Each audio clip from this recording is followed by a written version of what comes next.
말씀 보겠습니다. 오늘 우리에게 주시는 하나님의 말씀은 창세기 24장 50절에서 67절까지 말씀입니다. 창세기 24장 50절에서 67절까지 말씀입니다. 한 절씩 교독하시고 마지막 절은 합독하겠습니다. 라반과 부두엘이 대답하여 이르되 이 일이 여호와께로 말미암았으니 우리는 가부를 말할 수 없노라. 리브가가 당신 앞에 있으니 데리고 가서 여호와의 명령대로 그를 당신의 주인의 아들의 아내가 되게 하라. 아브라함의 종이 그들의 말을 듣고 땅에 엎드려 여호와께 절하고 은금 패물과 의복을 꺼내어 리브가에게 주고 그의 오라버니와 어머니에게도 보물을 주니라.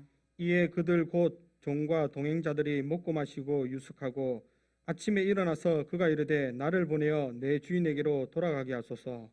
리브가의 오라버니와 그의 어머니가 이르되 이 아이로 하여금 며칠 또는 열흘을 우리와 함께 머물게 하라.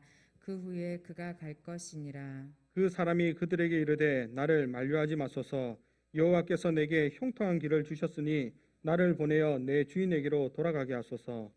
그들이 이르되 우리가 소녀를 불러 그에게 물으리라 하고 리브가를 불러 그에게 이르되 내가 이 사람과 함께 가려느냐. 그가 대답하되 가겠나이다. 그들이 그 누이 리브가와 그의 유모와 아브라함의 종과 그 동행자들을 보내며 리브가에게 축복하여 이르되 우리 누이여 너는 천만인의 어머니가 될지어다. 내 씨로 그 원수의 성문을 얻게 할지어다.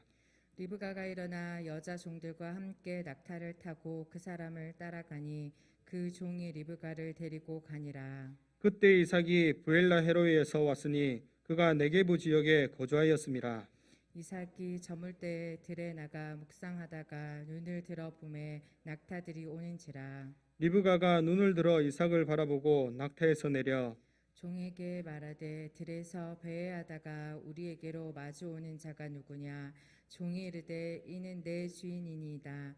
리브가가 너울을 가지고 자기의 얼굴을 가리더라. 종이 그 행한 일을 다 이삭에게 아뢰매 이삭이 리브가를 인도하여 그의 어머니 사라의 장막으로 들이고 그를 맞이하여 아내로 삼고 사랑하였으니 이삭이 그의 어머니를 장례한 후에 위로를 얻었더라. 아멘.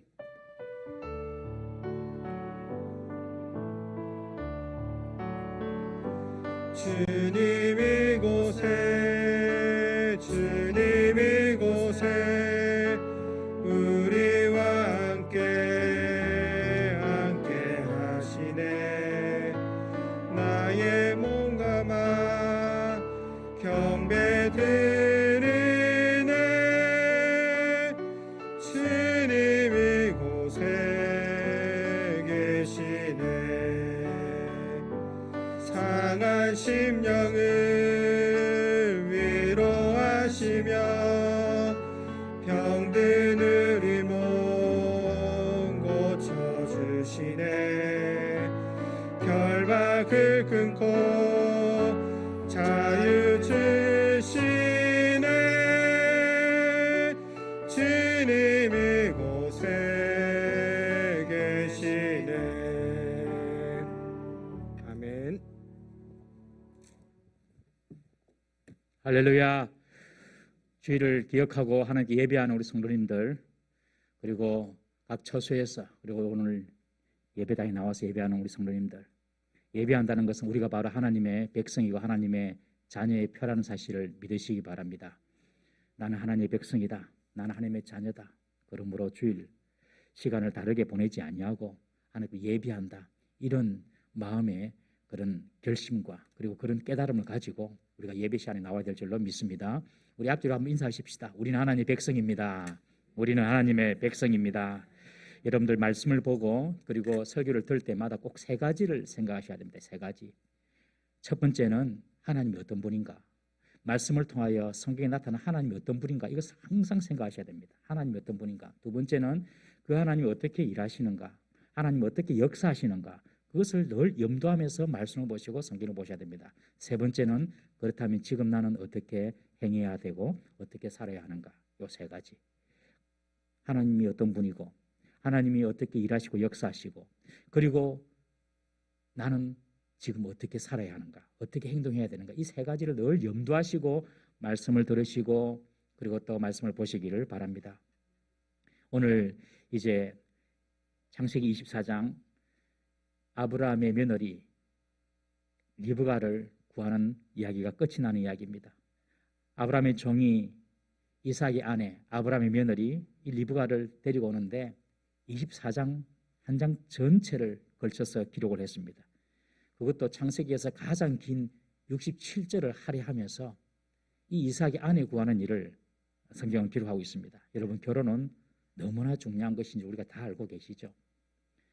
하나님을 유일신으로 믿었던 고대 이스라엘이 어찌 바알을 섬기는 우상나라가 되었습니까? 그것은 바로 결혼을 통하여 들어온 우상 때문에 그렇습니다. 북이스라엘의 아합 왕이 두로 시돈에 있는 공주 이세벨을 아내로 데리고 오면서 이세벨이 섬기던 이 바알신이 북이스라엘에 들어오게 됩니다. 그리고 그 아합 왕이 유다의 여호사밧 왕과 사돈 관계를 맺으면서 아합 왕의 딸인 아달랴가 유다 왕이 여호사밧의 며느리로 갑니다. 그러면서 북이스라엘로 들어왔던 그 바알 신앙이 남유다로 들어오게 된 것입니다. 결국에 북이스라엘도 바알 신앙으로 망하고 남유다도 바알 신앙으로 망하는 것이 이스라엘의 역사입니다. 결혼은 두 사람만의 관계가 아니라 두 문화가 맺어지는 것이죠. 영향을 주든지 영향을 받든지 하게 되어 있습니다. 유다의 여호사밧 왕이 북이스라엘의 아합 왕에게 여호와 신앙을 오히려 가르쳐 주었으면 더 좋았을 건데 도리어 바알의 우상을 받아들이고 말았던 것입니다. 혹시 우리 가운데 믿지 않는 지방과 사돈을 맺은 성도들은 마음의 결심을 하셔야 됩니다. 나로 말미암아 그 사돈에게 좋은 선한 복음의 영향력을 내가 끼쳐야 되겠다. 여러분, 그것을 가지고 늘 기도하십시오.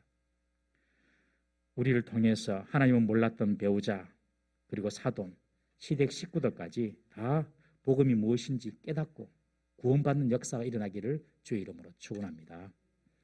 아브라함은 하나님을 알지 못하고 그리고 윤리적으로 성적으로 문란한 가나안 땅에서 며느리를 구하지 않고 거의 800km, 1000km 떨어져 있는 고향 친척 집으로 가서 며느리감을 구하라고 늙은 종을 보냈습니다.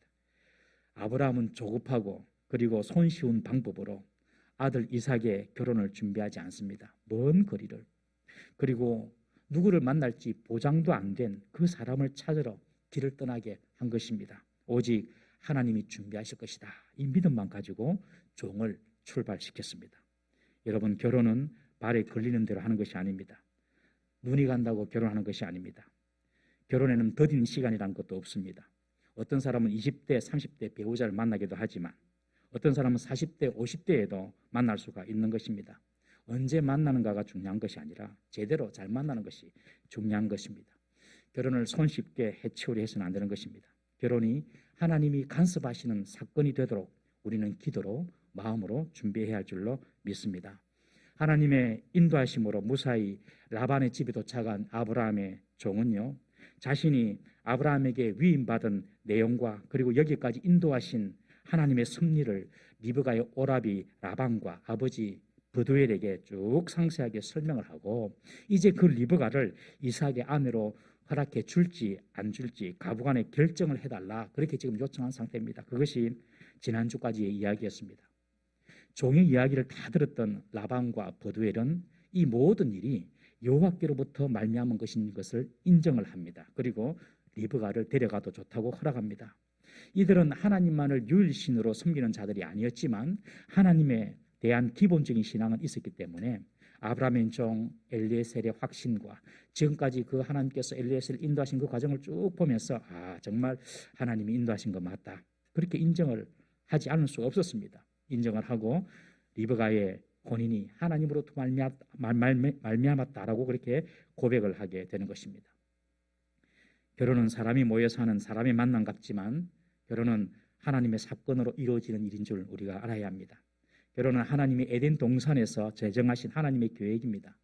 남녀가 만나 가정을 이루고 그리고 그 가정을 통하여 하나님의 축복이 흐르고 그리고 이 땅을 그 가정에서 살아가면서 하나님의 뜻을 그 가정을 통하여 이루고 세상을 다스리고 정복하라고 하나님이 가정을 주셨어요. 그런데 오늘날 가정을 향하신 하나님의 뜻은 다 잊어버립니다. 그냥 자식들 키우고 먹고 사는데 다 그런데 소진합니다.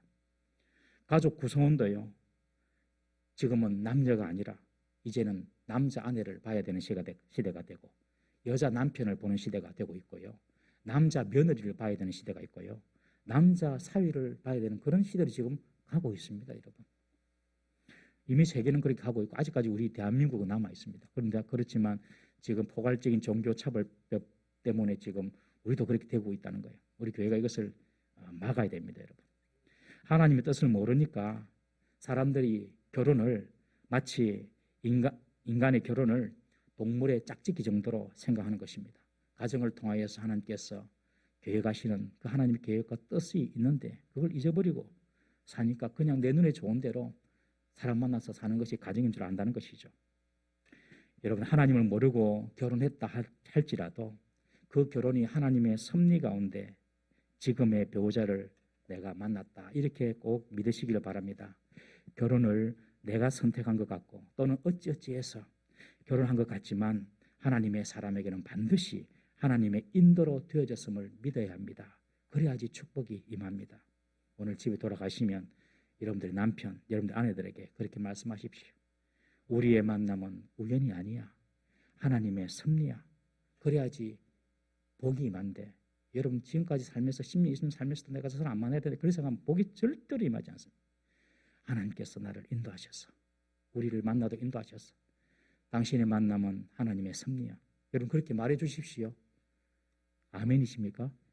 설교를 하시면 좀 순종하십시오. 순종하려고 예배드리지 않습니까? 오늘 가서 꼭 하십시오. 그래야지 복이 임합니다. 리브가를 데리고 가도 좋다는 성낙을 받은 종은요, 먼저 땅에 엎드려 하나님께 감사하며 절합니다. 사람에게 절하지 않습니다. 라반이나 버드웰이나 또 리브가에게 절하지 않고 하나님께 먼저 감사합니다. 이 말이 무슨 말입니까? 모든 과정을 하나님이 인도하셨음을 알았기 때문에 그렇습니다. 이 아브라함의 종은요, 출발할 때부터 기도로 하나님과 함께했습니다. 물들어 나오는 여인들을 보고 어떻게 이삭의 며느리감을 찾을지 막막할 때에도 하나님께 순조롭게 만나도록 기도했습니다. 그리고 지금 일이 순조롭게 잘 풀려서 형통할 때에도 하나님을 생각하고 하나님께 감사했습니다. 일이 되기 전에는 다 누구든지 하나님 이렇게 좀 해주세요 기도를 하는데 일이 잘 되고 나면 다 까먹어버려요. 그것은 아닙니다. 오늘 이 종은요, 시작할 때도 기도하고 일이 되어지는 과정에도 기도하고 일이 마쳐질 때도 하나님께 감사로 예배하는 그런 모습이었습니다. 이것이 바로 우리 신앙인의 삶의 방법인 줄 믿으시길 바랍니다. 시작이 힘들고 과정이 힘들다고 원망하고 불평하고 신세타령하고 앉아있거나 혹은 힘 있는 사람이나 의지해 보려고 찾아보고 여러분 그거 아닙니다. 우리 성도는요, 시작할 때도 과정에도 마쳐질 때도 늘 하나님을 생각하고 하나님의 개입을 위해서 기도해야 하는 줄 믿으시기 바랍니다. 일이 잘 풀릴 때에도 형통해졌다고 내가 잘했어, 내가 잘나서 착각하면 안 됩니다. 하나님께서 하셨다. 여러분, 하나님은요, 하루아침에도 세울 수 있습니다. 그리고 하나님은 하루아침에도 허물 수 있는 분입니다. 성도는 무슨 일을 만나든지 늘 하나님 중심으로 하나님 앞에서 생각하고 행동해야 할 줄로 믿습니다. 우리가 예배한다는 의미가 무엇입니까, 여러분? 하나님께 이런 진정한 능력과 축복이 있음을 인정한다는 것입니다. 종은 리브가를 데리고 갈 수 있다는 허락을 받고 이 모든 일의 성공을 하나님이 하셨다, 하나님이 역사다, 이것을 인정하고 지금 땅에 엎드려서 하나님께 감사하고 예배했습니다. 그 후에 이 종은 결혼 예물을 신부와 그 가족에게 나누어 줍니다. 그런데 이튿날 이 아브라함의 종 엘리에셀은 곧바로 귀향 의사를 밝힙니다. 지금 종은 먼 길을 여행 왔습니다. 겨우 하룻밤 쉬었습니다. 그런데 아침 일찍이 지금 리브가를 데리고 자기 주인집으로 돌아가겠다는 것입니다. 우리가 지난 주일날 엘리에셀의 신실함, 충성함을 살펴보았지만 정말 이 종은 주인에게 충실한 종입니다. 아직 여독도 풀리지 않았습니다. 그런데 당장에 지금 돌아가려고 하는 것이죠. 내가 지금 사명을 완수했으니 이 기쁜 소식을 속히 주인에게 전해야 된다, 이런 사명감으로 지금 돌아가려고 하는 것입니다. 그러자 이 리브가의 오라비 라반과 리브가의 어머니는 제안을 합니다. 며칠이나 혹 열흘 정도 좀 머물러 있다가 좀 리브가 데리고 가라. 지금 떠나면 평생 못 볼 수도 있는데, 평생 못 볼 수도 있어요. 지금 시집 가면. 그런데 좀 시집을 보내는 그런 섭섭한 마음을 좀 달래고 정을 나눌 수 있는 그런 시간 좀 달라는 것입니다. 이것은 누가 보더라도 이해할 만한 요구입니다. 그러나 엘리에셀은 지금 하나님이 이를 형통하게 하셨다라고 말씀하십니다. 지금 하나님이 이를 형통케 하셨으므로 내가 더 지체할 수 없다. 속히 주인께로 돌아가야 한다라고 주장합니다. 지금까지 여기 온 것이 내가 엘리에셀 말입니다. 내가 잘해서 온 것이 아니다. 내가 이룬 일이 아니다. 나의 컨디션이나 나의 상황을 그래서 살필 일이 아니다. 지금 하나님이 열어주셔서 지금까지 이렇게 왔기 때문에 속히 하나님께서 열어주실 때 순종하고 나가야 한다. 속히 돌아가야 된다. 그렇게 지금 주장하는 것입니다. 하나님의 일하심이 보일 때, 하나님이 길을 열어주심을 보일 때 지체하면 안 된다고 지금 이 엘리에셀은 말하고 있는 것입니다. 인간적인 서운함이 있고 또 인간적인 마음이 아프다 할지라도 하나님의 뜻을 이루는데 지체하는 것은 옳지 않다. 그렇게 지금 이 엘리에셀은 판단하고 돌아가려고 하는 것입니다. 우리는 보통 하나님이 어떻게 일을 이끌어 가시는지를 보기보다도 내 상황을 더 중요하게 보는 경향이 있습니다. 내가 할 수 있을 것 같으면 되는 것이고 내가 어려울 것 같으면 안 되는 것이라고 생각을 합니다. 이것은 하나님이 없는 사람도 하는 방식입니다. 하나님이 없는 사람은 다 자기의 스케줄과 자기의 계획대로 움직이죠. 하나님 없는 사람도 다 자기의 스케줄대로 움직이는 것입니다. 그러나 하나님을 아는 사람은 내 형편이 중요한 것이 아닙니다. 지금 하나님이 무엇을 원하시는가를 아는 것이 중요한 것이에요. 아브라함의 종은 지금까지 하나님이 한 번도 거르침 없이 곧장 일을 다 성사시켜 주신 것을 이 아브라함이 종이 잘 압니다. 이것은 하나님께서 나에게 형통한 길을 주셨고 속히 일을 끝내라는 하나님의 뜻이 분명히 있다. 이 사실을 잘 알았기 때문에 지금 자신의 몸이 피곤하고 그리고 리브가도 가족과 석별의 정을 나누지도 못하고 떠나는 것이 좀 불편하고 할지라도 하나님의 뜻을 내가 빨리 순종해야 된다라고 지금 말하는 것입니다. 여러분 이것이 바로 믿음인 줄 믿으시기 바랍니다. 믿음은 내 형편이 다 따라주고 내 생각대로 다 해결되고 상황이 다 좋아지고 해서 순종하는 것이 아닙니다. 여러분 내 생각으로 이해가 안 되고 상황이 안 받쳐준다 하더라도 하나님의 뜻이라고 여겨지면 바로 시행하고 순종하는 것이 바로 믿음입니다. 그러면 하나님께서 그 일을 이루어 나가시는 것입니다. 저는 우리 한국 교회에 대한 하나님의 뜻을 살펴볼 때에 한국 교회를 향하신 하나님의 뜻이 무엇일까? 그것은 다음 세대를 살리는 일이라고 믿습니다. 사실 이것은 모든 교회의 문제입니다. 제가 지난 주일날 대검에 있는 한 교회에 헌신예배 인도를 하고 왔는데 그 목사님도 저랑 똑같은 고민을 하고 계세요. 지금까지 어르신들이 교회를 잘 섬겨왔습니다. 젊음을 다 들이면서 교회를 섬겨왔어요. 봉사했어요. 그래서 교회가 잘 든든히 세워졌습니다. 그런데 문제는 그 교회를 이어갈 세대가 없다는 것입니다. 믿음이 세대를 이어서 계속 이어져야 되는데 어른들은 봉사하고 충성해서 교회를 섬겨놨는데 그리고 교회를 어느 정도 일궈놨는데 그 믿음을 이어갈 세대가 없다는 거예요. 지금 그 목사님 그걸 또 고민하는 거예요. 실제로 오후 예배를 드리는데 젊은 사람이 없어요. 젊은 사람이 이거 우리 교회만의 문제가 아니구나. 부산의 문제가 부산의 교회의 문제이기도 하고 또 전국에 있는 한국 교회의 문제다. 여러분 정말 우리 한국 교회는 믿음의 세대가 계속 이어질 수 있도록 모든 총력을 지금 기울이는 것이 하나님의 뜻인 줄 믿으시기 바랍니다. 하나님의 뜻이 딱 보이면요 적극적으로 순종하는 것입니다. 여러분 우리의 인생을 살다가도 하나님 뜻이 보일 때가 있죠. 하나님의 인도하심이 보일 때가 있죠. 그러면 적극적으로 순종하셔야 됩니다. 부끄럽지만 제 이야기를 하나 하겠습니다. 저는 제 아내와 결혼할 때에 이 사람이 하나님 주신 사람인지 아닌지 분간이 안 됐습니다. 확신이 안 들었어요. 교제를 하면서도 확신이 안 들었어요. 그래서 김해시 생림면 마사로 36 187번에 있는 무척산 기도원 가보셨습니까? 김해에 무척산 기도원이 있어요. 무척 높다고 무척산 기도원이라고 한대요. 산이 너무 무척 높다고. 그 무척산 기도원을 제가 올라갔습니다. 5월 달에 땀을 뻘뻘 흘리면서 하나님께 기도하려고 정말 이 사람이 내 사람인가 아닌가, 하나님 주신 사람인가 아닌가, 기도를 하면서 좀 지혜를 얻고 싶어서 잠언 말씀을 그때 정독을 했습니다. 잠언을 1장부터 30장까지 꼼꼼하게 잠언 말씀을 읽으면서 하나님 말씀을, 또 하나님 뜻을 듣고 싶었습니다. 그렇게 말씀을 읽고 기도하다가 하나님의 뜻이다, 제가 음성을 들었어요. 왜 하나님 뜻인가? 3가지 이유였어요. 첫 번째, 결혼을 하나님의 일로 생각했습니다. 내가 좀 행복하고 내가 좀 잘되고 하는 것보다도 이 결혼이 정말 하나님의 영광을 위한 것인가? 최소한 내 결혼이 하나님의 영광을 가리지는 않는가? 하나님의 영광을 위한 것보다도 하나님의 영광을 안 가리면 된다. 최소한 그런 생각이 확 들었어요. 이건 내 일이 아니구나, 하나님의 일이구나, 결혼도. 그런 생각이 확 들었어요. 그러니까 부담이 확 없어지더라고요. 두 번째, 결정적인 건데, 결혼할 여자가 없더라고요. 그때 그동안 있었던 수많은 과거의 여인들은 다 훌륭한 여인들이었습니다. 지내놓고 보니까 정말 다 좋은 사람이었어요. 그런데 다 그들은 품절녀가 되어 있었습니다. 나를 그래도 봐주고 불쌍히 여겨주는 사람은 우리 집 사람밖에 없더라고요. 그때 없었어요. 사람이 없었어요, 결혼할 사람이. 그리고 세 번째, 하나님께서 그것은 제게 주신 말씀이었습니다. 그것은 여러분들에게 이야기 안 할 겁니다.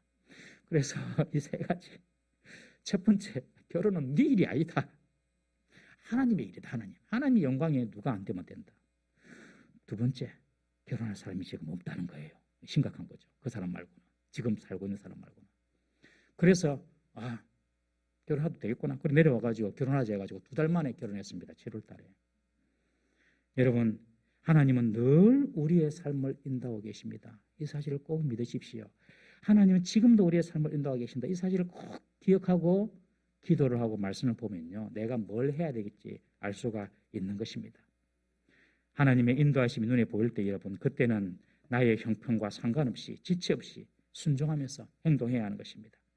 아브라함의 종이 바로 지금 내가 돌아가야 된다, 하나님이 형통케 하시기 때문에 바로 지금 순종해야 된다, 그렇게 말을 하자 리브가의 이 집 사람들과 그리고 어머니와 오빠 라반이 이런 제안을 합니다. 그렇다면 당사자 리브가에게 한번 물어보자. 이 리브가 집 사람들이 리브가에게 한번 물어보면 우리가 좀 알 수 있지 않겠냐, 리브가의 마음 어떻는지. 아무래도 이 리브가는 엄마나 친정의 이야기를 들을 것이라고 생각을 했겠죠. 그래서 그렇게 엘리에셀에게 제안을 하니까 엘리에셀도 그 제안에는 동의를 합니다. 누가 보더라도 이 엘리에셀의 입장에서는 불리한 제안이죠. 딸에게, 리브가에게, 당사자에게 물어보면 나 좀 집에 좀 있다가 갈래요, 그렇게 이야기하기 쉽지 않습니까? 그렇지만 엘리에셀은 여기서 더 이상 고집을 피우지 않습니다. 무엇보다도 당사자가 중요하다는 것을 엘리에셀도 잘 알고 있었기 때문에 그렇습니다. 여러분, 하나님의 뜻이라고 여겨진다고 그 일을 진행하는 과정에 있어서 사람의 인격이나 사람의 의견을 무시하고 강압적이고 억지로 그 사람을 몰아붙이는 것은 하나님의 방법이 아닌 줄 꼭 기억하십시오. 우리가 하나님의 뜻을 이행하는데 사람의 인격이 손상되고 무시를 당한다면 그것은 하나님의 원하시는 방법이 아닌 것입니다. 엘리에셀은 참으로 이 신앙의 균형이 잡힌 그런 사람이었습니다.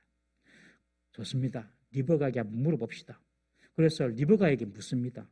지금 당장에 떠날지 아니면 집안의 요구대로 며칠 또는 열흘 정도 머물지 이가 결정해야 하는 것입니다. 그런데 이 리브가의 대답은요, 가족들의 생각과는 완전히 다른 의외의 답변을 합니다. 리브가도 나는 지금 당장에 가겠다는 것입니다. 리브가의 입장에서도 보면 가족과 당장에 떠나는 것은 매우 힘든 일이죠. 그렇지만 이 리브가는 엘리에셀을 통하여 일하시는 하나님의 역사를 본 것입니다. 그 하나님 역사를 보고 인간의 정의나 사정은 다 접어두기로 하고 내가 하나님의 뜻에 따라서 순종하겠다라고 결단하는 것입니다. 우리는 여기서 이 리브가가 소녀고 어리지만은 얼마나 대단한 결단력을 가진 여인인 줄 알 수 있습니다.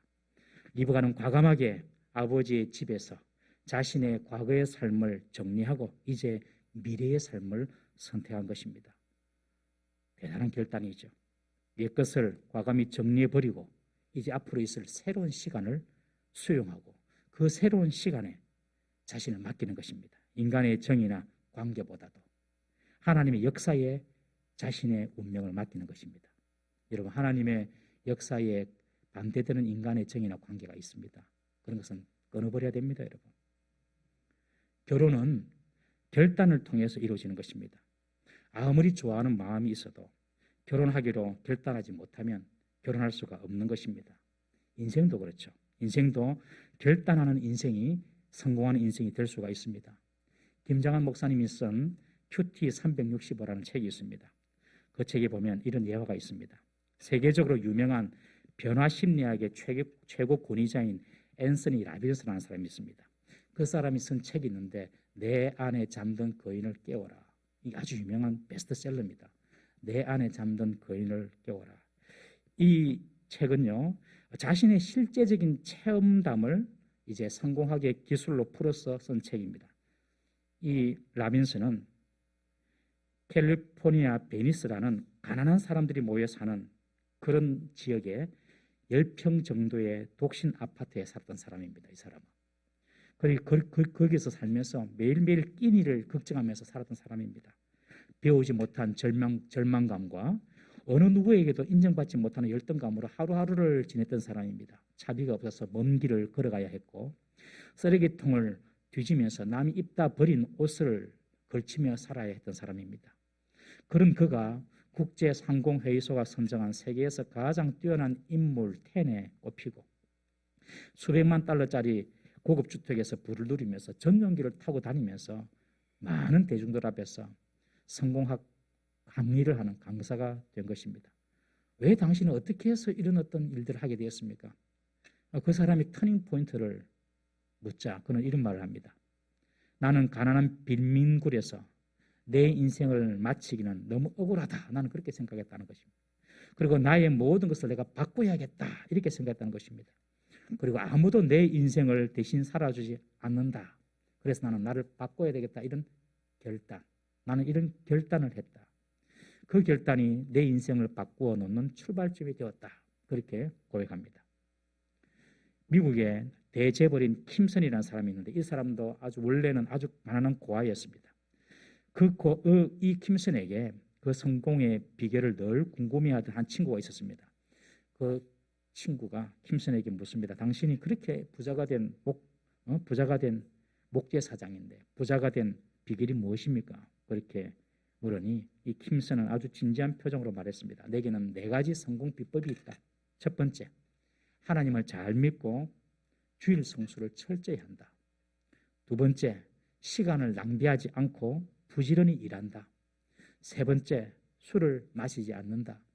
네 번째, 11조를 철저히 한다. 나는 이것을 결단하고 지키고 실천했다.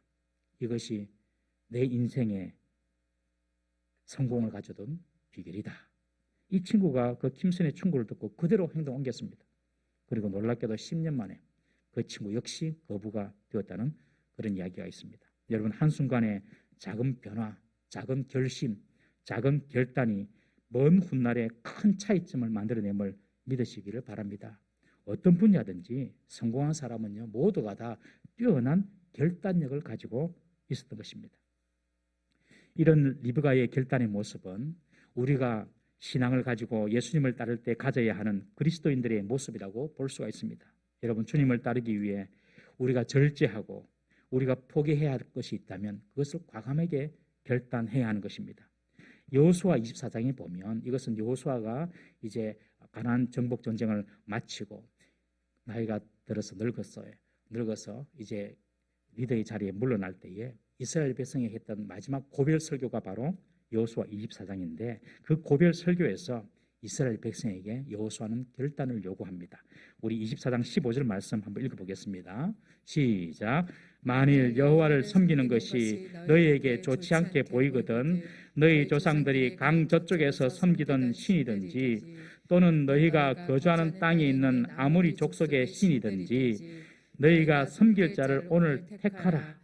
오직 나와 내 집은 여호와를 섬기노라 하니 하나님을 섬기든지 과거의 우상을 섬기든지 선택하라. 결단하라. 그렇게 지금 요청하는 것입니다. 여러분, 신앙은요 결단입니다. 내가 앞으로 신앙생활 이렇게 할 것이다. 결단하셔야 됩니다. 여러분. 예배 생활은 이렇게 할 것이다. 기도 생활은 이렇게 할 것이다. 헌금 생활은 이렇게 할 것이다. 사람과 관계는 이렇게 할 것이다. 여러분 결단하셔야 됩니다. 결단 없는 신앙은요, 결과 없는 신앙을 초래합니다.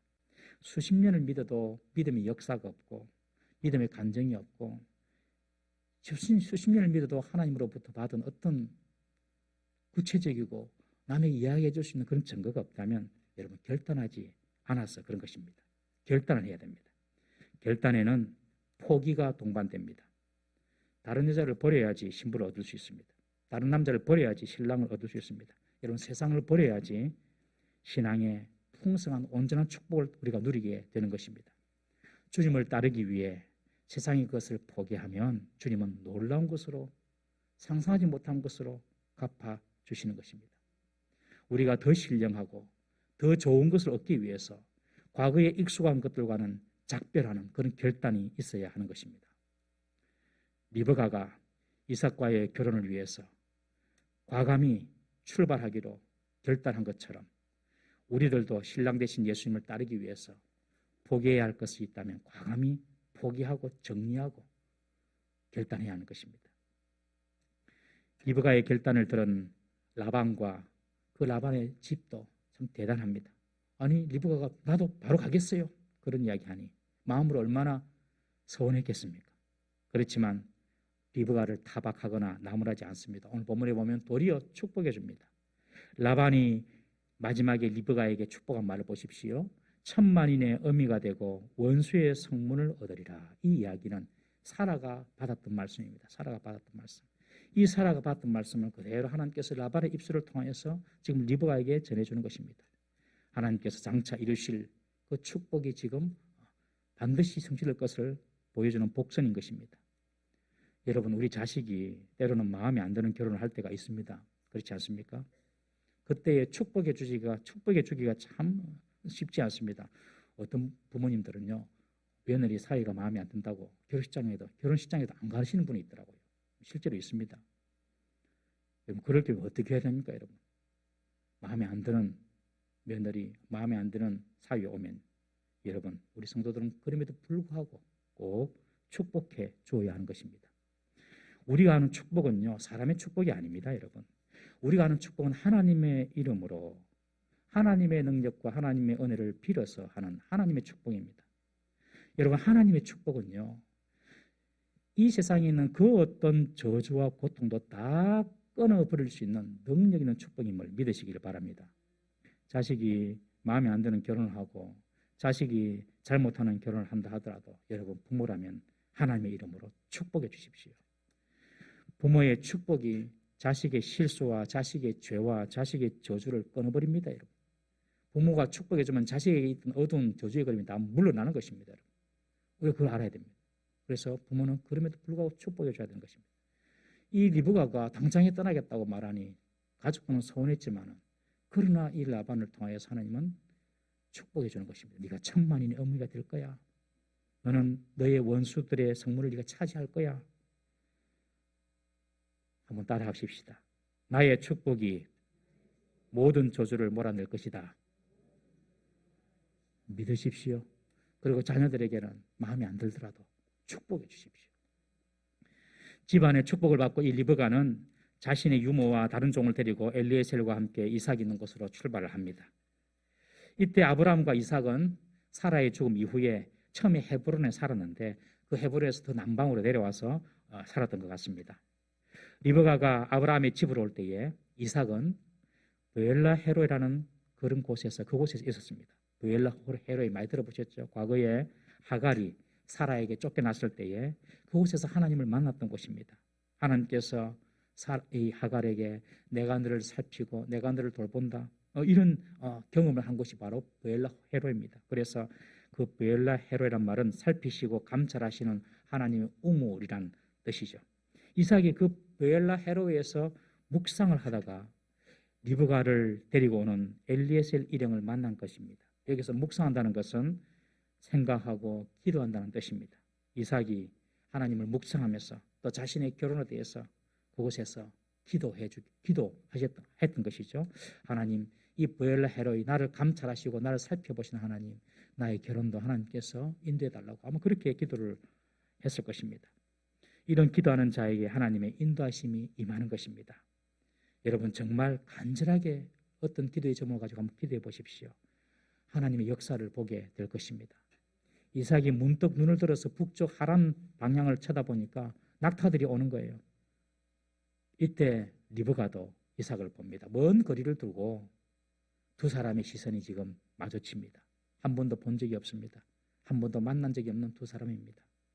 그러나 하나님의 인도하심에 리브가는 순종했고 하나님의 인도를 바라며 이삭은 기도했습니다. 그 두 사람이 지금 이제 만나는 것입니다. 하나님이 두 사람을 만나게 하시는 것이죠. 여러분 사람을 많이 만나보고 또 사람을 자주 보고 한다고 그 사람을 아는 것이 아닙니다. 사람을 많이 만나도 그 사람 다 알 수도 없고요. 또 여러 사람을 많이 만난다고 하더라도 꼭 좋은 사람 만나는 것도 아닙니다. 만나면은 하나님의 사건이 일어나야 하는 것입니다. 하나님이 개입하시고 하나님이 인도하시는 만남이 되어야 하는 것입니다. 내가 힘써서 노력하고 내 실력, 내 노력으로 만나는 그런 만남이 아니라 주님이 인도하시는 만남, 그런 만남을 경험하는 여러분들 되시기를 주의 이름으로 축원합니다. 그런 축복은요, 리브가처럼 결단할 수 있어야 됩니다. 그리고 이삭처럼 기도로 준비할 수가 있어야 하는 것입니다. 이삭이 리브가 쪽으로 걸어가니까 이 리브가는 먼저 낙타에서 내립니다. 아직 자기를 보러 온 사람이 누구인지 리브가는 알지 못합니다. 그렇지만 리브가는 얼마나 총명하고 센스가 있는 여자인지 모릅니다. 자기 쪽으로 오는 그 사람을 보고 평범한 사람이 아닌 줄 알고 자기가 먼저 낙타에서 내립니다. 그리고 종에게 묻습니다. 지금 우리에게 다가오는 사람이 누구냐? 그러니 엘리에셀 종이 저 사람이 내 주인 이삭입니다 라고 말해줍니다. 그때 리브가가 면박을 취하여 스스로 얼굴을 가리고 이삭을 기다립니다. 신랑 앞에서 얼굴을 가린다는 것은 당시의 예의였는데 신랑에게 대한 복종과 아울러 순결이라는 그런 상징적인 의미가 담겨 있습니다. 리브가가 얼마나 깨어있는 여자인지 우리는 알 수 있습니다. 그는 먼 거리에서 이삭을 알아보고 미리 낙타에서 내려서 준비한 것입니다. 하나님이 인도하시는 만남은 이런 만남입니다. 오래 만나지 않아도 많은 얘기를 나누지 않더라도 알 수가 있는 것입니다. 이제 리브가는 언약의 가문의 새로운 여주인으로서 죽은 사라의 장막에 들어가게 됩니다. 이로써 새롭게 아브라함 이후 구속 역사를 이끌어갈 부부가 탄생하게 되는 것입니다. 그런데 여기 보면 마지막에 아주 중요한 내용이 숨어 있습니다. 이삭은 리브가를 처음 보았지만 아내로 맞아들이고 사랑하였다라고 기록하고 있습니다. 그리고 어머니 사라를 장례한 후에 위로를 얻었더라라고 기록하고 있습니다. 여러분 결혼도 그렇고 인간의 만남은요 서로에게 위로가 되어야 됩니다. 하나님이 인도하시는 모든 만남은요 서로에게 위로가 되는 것입니다. 그런데 그 위로의 과정을 보면 이삭을 리브가가 아내로 삼고 사랑했을 때에 위로가 임했다라고 기록하고 있습니다. 이삭은 종 엘리에셀의 지금까지 이야기를 쭉 듣고 지금 이 처자가 이 리브가가 여기에 온 것이 하나님의 인도하심이었다라고 믿습니다. 그리고 아내로 먼저 삼습니다. 그리고 사랑합니다. 이 순서를 보면 세상의 방법과 거꾸로 가는 것을 알 수 있습니다. 세상은요 사랑하고 아내로 삼습니다. 세상은요 사랑하고 남편으로 삼습니다. 그러다가 사랑이 식어지면 아내도 버립니다. 사랑이 식어지면 남편도 버립니다. 그런데 이삭은 다릅니다. 먼저 아내로 삼고 사랑합니다. 하나님께서 이 여인이 내게 주신 사람이다. 이 사실을 먼저 믿었기 때문에 아내로 먼저 삼습니다. 그리고 그 사람이 내 아내이기 때문에 내가 사랑하는 것입니다. 여러분.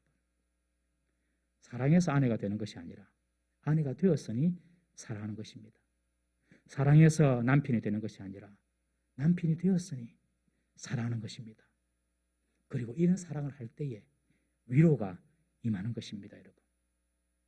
이런 사랑을 할 때 위로가 임하는 거예요. 결혼하신 분들은 다른 이웃집 사람이나 이상한 여자들을 사랑해서는 안 됩니다. 하나님께서 주신 남편과 아내를 사랑하시기 바랍니다.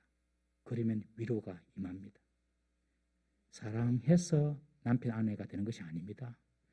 하나님께서 아내로 남편으로 주셨기 때문에 사랑하는 것입니다. 그때에 하나님의 위로와 하나님의 축복이 임하는 것입니다. 드디어 이삭과 리브가의 만남이 이루어졌습니다. 이들의 만남은 인간의 수고나 인간의 노력보다도 하나님이 개입하시고 하나님이 인도하시는 하나님의 사건이었습니다. 우리의 모든 만남도 하나님의 사건이 되기를 주의 이름으로 축복합니다. 하나님의 사건이 되기 위해서는 여러분, 아브라함의 종 그리고 아브라함이 그랬듯이 무엇이든지 기도로 시작하셔야 됩니다. 기도로 확인하고 기도로 인도하심을 구해야 됩니다.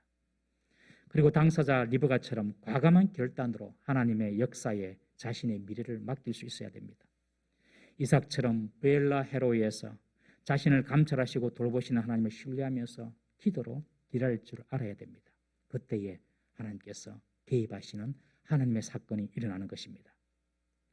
마침내 리브가를 만났을 때에는 모든 것이 하나님의 인도였음을 인정하고 이삭은 아내로 받아들이고 그리고 사랑을 한 것입니다. 그때에 그 가정에 하나님의 위로가 임했습니다. 여러분, 우리의 남은 인생 가운데 이런 아름다운 하나님이 개입하시는 역사가 있기를 주의 이름으로 축원합니다. 앞으로 여러분들 만날 사람이 많습니다. 우리 자녀들도 만날 사람이 많아요. 꼭 결혼뿐만 아니라도 어떠한 만남이 우리 가운데 앞에 놓였는지 모릅니다. 이 만남을 통하여서 하나님의 위로가 우리에게 흘러넘쳐야 됩니다. 그러려면 하나님께서 인도하심을 믿고 기도하면서 기다리면서 내게 주어진 사람을 사랑할 때에 그때 하나님의 위로가 임하는 것입니다. 하나님의 복과 은혜와 위로를 받는 우리 모든 성도 되시기를 주의 이름으로 축원합니다. 기도하겠습니다. 이렇게 한번 기도하십시다. 하나님, 내 인생에